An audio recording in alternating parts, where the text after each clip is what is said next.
Are you afraid of dentists? You shouldn't be. But if you survived a few hundred years earlier, you should definitely be afraid of them. In this episode, we're going to talk about the history of dentistry. You will learn what strange ways tooth decay was treated at different times, how dentists left Louis XIV without teeth and broke the gaps of Catherine the Great, how teeth were brushed in the Middle Ages, and why doctors advised patients to rinse their mouths with their own urine. We'll also tell you who invented dentures, what these prostheses were made of in the 18th century, and why fashionistas of the Russian Empire deliberately blackened their teeth. People have always had toothaches, so they thought about treating them in ancient times. Today, the main method of caries treatment is to remove the affected tissue and restore the tooth with a filling material. But in ancient times, they used simpler methods. Pagan witch doctors tried to make the pain go away. Christian healers advised to pray diligently to Saint Apollonia of Alexandria, who had all her teeth pulled out by pagans demanding that she renounce her faith. Dental filling was introduced into dental practice slowly. Even in the mummies of pharaohs, no traces of filling of teeth with gold or other metals were found. Nevertheless, it is known that in ancient Rome, doctors were able to drill teeth quite successfully. Archigen, the physician of Emperor Trajan, at the beginning of the 2nd century AD, managed to open the pulp chamber of the tooth with a drill. And in China, during the Tang Empire in the middle of the 7th century AD, doctors knew about an alloy of tin, silver, and mercury that was used in dentistry. It is not known whether it was already used to make fillings or only to form dentures, but in medieval and early modern Europe, all these methods were unknown. Medieval physicians shared the opinion of the ancient Egyptians, who believed that tooth decay was caused by toothworms that live in the teeth, destroying their insides. To get rid of the parasite, they have long prescribed various fumigations to be inhaled by the patient. Another method was to bring a burning wax candle with an admixture of whitewash grains to the diseased tooth, and wait until the drugged tapeworm gets out of the hole. It was only in the 15th century that Giovanni Arcolani grasped the essence of the problem, and even came up with the idea of making gold fillings. Unfortunately, not everyone adopted his experience, so in the 17th century, doctors recommended removing even a slightly decayed tooth to avoid worm infection of healthy teeth. Gradually, however, drills became an essential tool for dentists. Initially, teeth were drilled by hand, and in the 18th century, French dentist Pierre Fauchard significantly improved the dental drill and dental surgical instruments. In 1864, the Englishman George Garnington invented a wind-up drill, and in 1875, the first electric drill was patented. Antoine Daquin, Louis XIV's physician from 1672 to 1693, was a proponent of the theory of toothworms causing caries. It was he who in 1682 convinced the monarch to get rid of the fictional parasites by pulling out all the teeth affected by caries. As early as the first millennium AD, Arab doctors used arsenic, which kills the dental nerve, to extract teeth. And this method was successfully practiced by some European dentists after the 12th century. Ancient Roman Avel Cornelius Celsus, whose works were published in Europe in the 15th century, was respected in Europe. He recommended removing diseased teeth by filling the corious cavity with lead and loosening the tooth. All these measures helped to extract the tooth better. He was not afraid that the jaw would be damaged during the operation. But Dakin was not a fan of such methods. He pulled the teeth on the upper left royal jaw without anesthesia, and he was so unskillful with the forceps that he tore off a piece of bone. As a result, a fistula, a kind of channel, formed between the king's nose and mouth.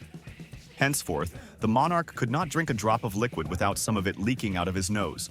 Catherine the Great almost became a victim of dentists. After arriving in Russia, she lost 5 teeth in 2 or 3 years. She described one of the operations as follows. I was put on the floor. The count held boy on one side, Chiglikov on the other, and the label surgeon Guion pulled out my tooth. But the moment he pulled it out of my mouth, blood started pouring out. Water came out of my nose and tears came out of my eyes. Together with the tooth, Guion tore off a part of the gum that had grown to the tooth. For a long time, I had the imprint of all 5 of Mr. Guion's fingers in the form of blue and yellow spots on my cheek. So, she was not very good at dentistry. And what about oral hygiene? Contrary to popular belief, not all Europeans had bad teeth, and they learned how to take care of them long before the toothbrush appeared in 1780, which, by the way, was then made of pig bristles inserted into a bone handle. The fact is that sugar, which provokes caries, was a luxury item available only to the rich until the 19th century. Besides, Europeans have been brushing their teeth for a long time. In the 12th century, Hildegard of Bingen, abbess of the Rupertsberg monastery in Germany, recommended that people should rinse their mouths several times a day with clean cold water. The Salerno Code of Health of 1480 recommended brushing your teeth in the morning.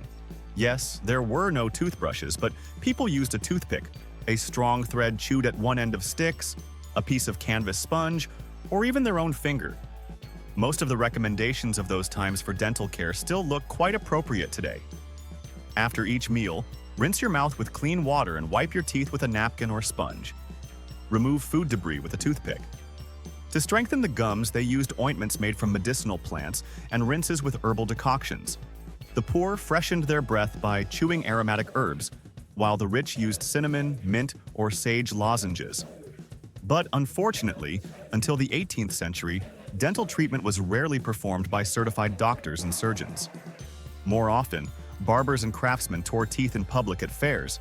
However, strange advice on oral hygiene could be heard even from respected doctors. Some, for example, recommended that patients rinse their teeth with fresh urine. This recipe for teeth whitening has been known since ancient Roman times, and during the Enlightenment in the 18th century, it was recommended by the founder of modern dentistry, Pierre Fauchard. In fact, there is a rationale here. Urine contains ammonia, which has good cleaning properties.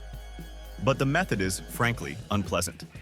Other doctors advised rinsing your teeth with wine and even vinegar. Imperfect and sometimes dangerous methods of dental treatment forced people to think about prosthetics even in ancient times. Then, the loose tooth was simply attached to the healthy one with a thread or wire. Fashionistas tried to disguise their missing teeth with pieces of cloth, and in the Muscovite kingdom, and eventually in the Russian Empire until the end of the 18th century, teeth were blackened. Perhaps to hide tooth decay, but no less likely to create the impression of bad teeth, because tooth decay developed due to excessive consumption of sweets, which in those days indicated a high social status. If there was nothing to hide, dentures were made. For that purpose, wood, bone, animal, and human teeth were used in ancient times. But such artificial teeth were not convenient, and their service life was short. A breakthrough in prosthetics was made by Pierre Fauchard himself. In 1747, on the Rue des Cordeliers in Paris, he arranged a reception room with a chair, mirrors, and lamps, as well as a laboratory with a workshop for the manufacture of dental prostheses. He invented and described in detail a number of artificial prostheses for parts of teeth and their complete replacement. He tried to make prostheses from the patient's own teeth, as well as from bovine and ivory bones. George Washington was later baptized as such, and they have survived to this day. But first, the bone had to be bleached, and it was a long process. First, it was boiled, then it was aged for 12 days alternately in water, then in air. To give artificial teeth a natural shade, Fauchard covered them with caps made of thin gold plate, on which a layer of burnt porcelain enamel was applied. Prostheses were fixed with pins, or if the patient had left adjacent teeth, the prostheses were tied to them with a waxed silk thread. Fauchard even proposed to strengthen several interconnected teeth on 1-2 posts. That is, he created a prototype of modern bridge-like prostheses. Prostheses were made to special order for VIP customers, for example, from hippopotamus bone. It was more dense and wear-resistant than ivory, and was much better suited for prosthetics. Such prostheses were very expensive. Only representatives of the upper class and members of the royal family could afford them. Dentistry today is a highly developed medical industry that uses the latest technologies and approaches to diagnose, treat, and prevent diseases of the teeth and oral cavity. The main areas of modern dentistry are aesthetic dentistry, implantology, orthodontics, periodontics, and preventive dentistry. In addition, digital technologies such as 3D scanning, CAD/CAM systems, and computed tomography significantly increase the accuracy of diagnosis and the effectiveness of treatment. Modern dentistry aims to minimize pain and discomfort for patients by using safe anesthetics and the latest treatment methods. Take care of your teeth, go to your dentist. And of course, please like and share this video with your friends.